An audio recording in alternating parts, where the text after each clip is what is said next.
आज की कहानी है परमात्मा और किसान। एक बार एक किसान परमात्मा से बड़ा नाराज़ हो गया। कभी बाढ़ आ जाए, कभी सूखा पड़ जाए, कभी धूप बहुत तेज हो जाए तो कभी ओले पड़ जाए। हर बार कुछ न कुछ कारण से उसकी फसल थोड़ी खराब हो जाए। एक दिन बड़ा तंग आकर उसने परमात्मा से कहा, देखिए प्रभु, आप परमात्मा हैं, लेकिन लगता है आपको खेती बाड़ी की ज़्यादा जानकारी नहीं है।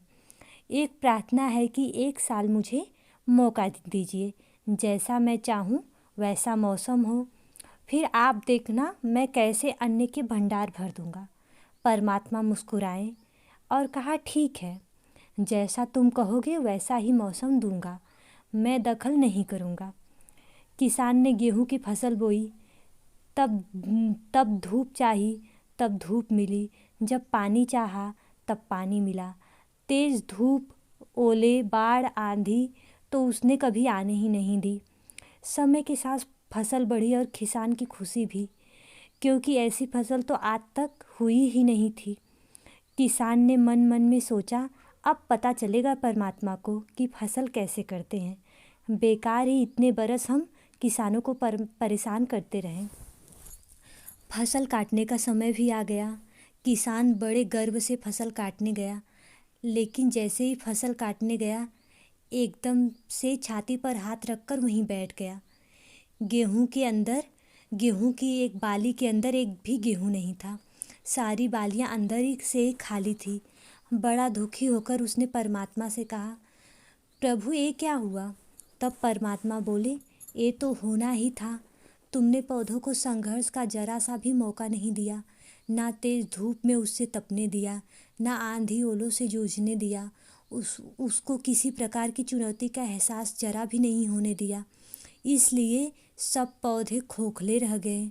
जब आंधी आती है, तेज बारिश होती है, ओले गिरती है, तब पौधा अपने बल से खड़ा रहता है। वो अपना अस्तित्व बचाने के लिए संघर्ष करता है, और इस संघर्ष से जो बल पैदा होता है वही उसे शक्ति देता है, ऊर्जा देता है, उसकी जीवंतता को उभारता है।